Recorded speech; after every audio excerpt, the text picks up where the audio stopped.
Step Browne, Julie. Yes.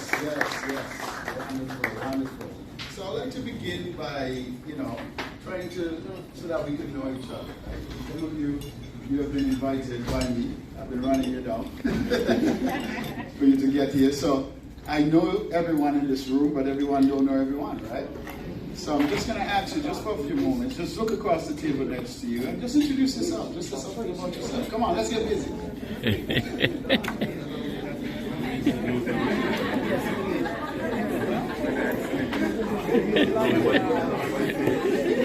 Hi, Mother Jane.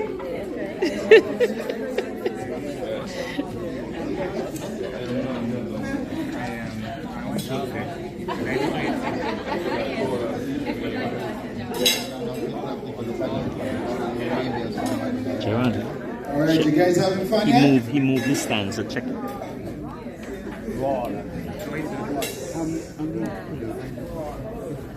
All right, good. Wonderful. How good and how pleasant it is for brethren to dwell together in what? Unity. And I'm excited to be here today. And I want to thank all of you. Put your hands together for yourself. Yes. I want to thank all of you for coming out and for celebrating with me. No one writes a book. A book is a contribution of so many people in your lives. Your teachers, your family. They affect your life. So this book is not just me. This book is you. All right? Because you have managed to shape my character. I look around this room and I see the faces of who have contributed to my life. All right? So, before I started thinking about what would I say today, because I'm just going to talk for like 25 minutes. Is that okay? Is that okay? You want me to go shorter? I could go an hour. I'm just going to talk a bit, just for 25 minutes. I just want to encourage some of you. But when I was thinking about what to say, I was saying, do I talk about courage? Because it took courage for me to leave St. Kitts over 8 years ago with a pregnant wife. My mother-in-law is here. A pregnant wife and a son who was just 2 years old, Freddie. I had $1,000 in my pocket. I was going to school. I had no place to live, which I didn't tell my sister Keela. So I lied to you. Because Keela is black and white. Yeah? Nigel is blue. Can I talk about it? Nigel will say, you can do it. Yes. Anything is possible for Nigel. Keela, how are you going to pay for it? So Keela wants to know, where you're going to stay? How much it's going to cost? And guess what? I was running from her because I couldn't tell her. So I lied to you, Keela. I must confess. So I really didn't have it all flat. But I thought about, should I talk about courage or should I talk about the word ethics of having to work a job in Canada, full-time job. I was never an ordinary student. I had to work full-time. A lot of different jobs to provide for my family. I have 3 kids now.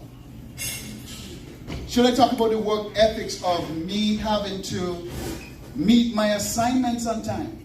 You see, I couldn't tell anybody, I couldn't have an excuse for anyone. I couldn't tell the professor, hey, I got a family, I work late, I'm tired. I couldn't tell my boss, hey, I can't come in on time because I'm a student, because I have to finish some assignments.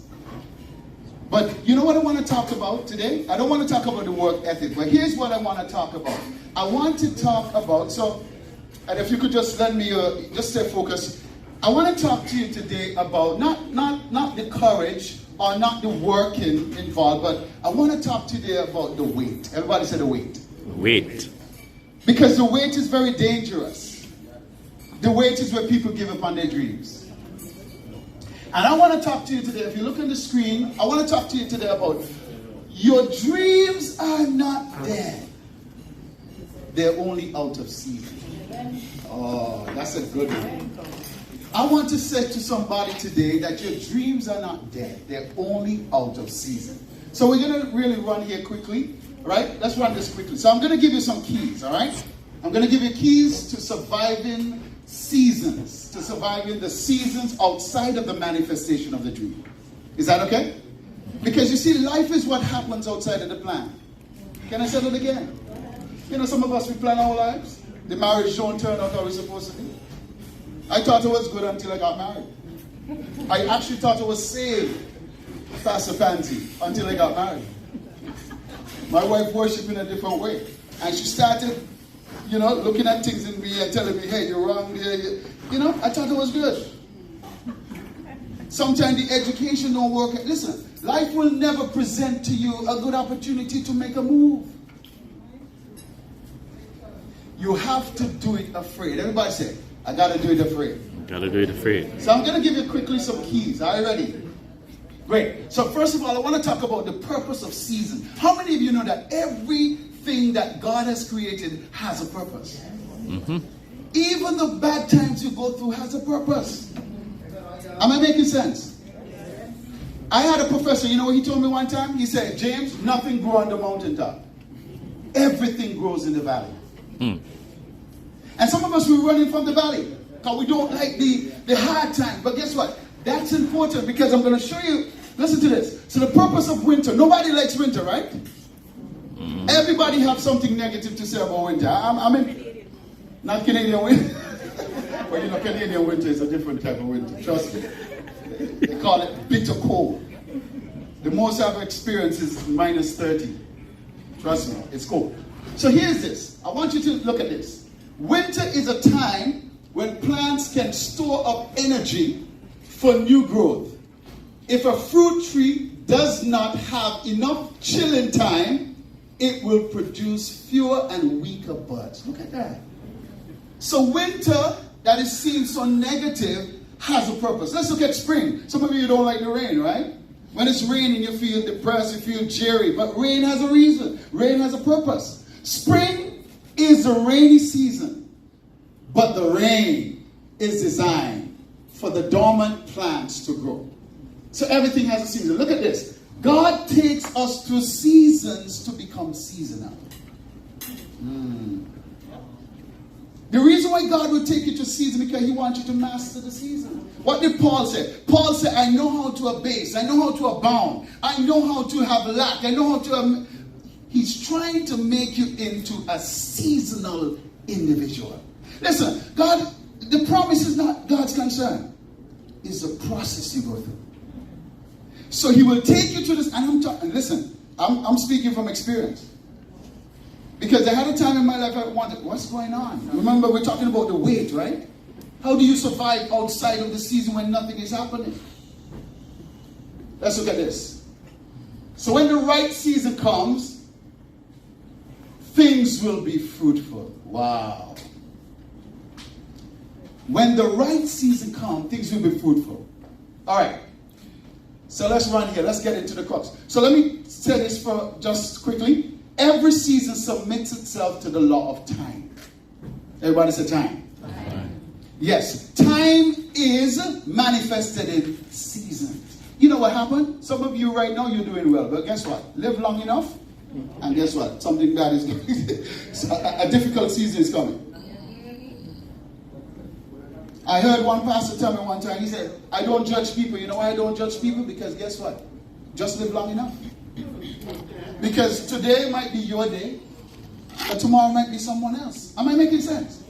So seasons, listen, I remember when I was young, I was anxious. I was passionate. I was filled with idealism. But guess what? Wisdom slows you down. Bishop Boland. It slows you down. It makes you think again. It makes you not judge. Am I getting, are we okay? I see some of you like, good. So let's run here. I want to give you a quick story. So I don't know if you ever heard of this story. Deep Down Dark. Now this is a documentary they have developed about some miners from Chile. There were about 33 miners from Chile, and they were trapped in a cave for over 69 days. You can check it out. And what happened in this case is that there was 33 of them, and they was trapped so long that guess what? They started to build a camaraderie amongst themselves to survive. How many of you know that sometimes you need the right friends to survive? Yes. Yes. Sometimes, you can have a lot of friends, but certain people you call when you're really in a difficult time. Come on. Can we say amen even though in church? There's some people you call because you know what happened? I'm going to show it to you. Let me jump ahead of this. The first key I want to give you is to wait on the Lord. Waiting is a part of the process. You got to wait. They had one time Jesus went to a house and one of the sisters was working and the other one was waiting. And the one who was waiting seemed like she was wasting time. But the wait is important. Are you understanding me? So, you got to make sure that you have the right faith and the right friends when you're in that difficult time. I'm going to say it again. Two things you need to keep your focus. Remember we're talking about surviving the season outside of the dream. Two things you need, ladies and gentlemen. You need the right faith and you need the right friends. What is faith? You got to develop, let me run to this. You have to develop the right diet for the season you're in. How many of you know however you eat is how you see? And I'm not talking about literal food. What you eat is a faith coming by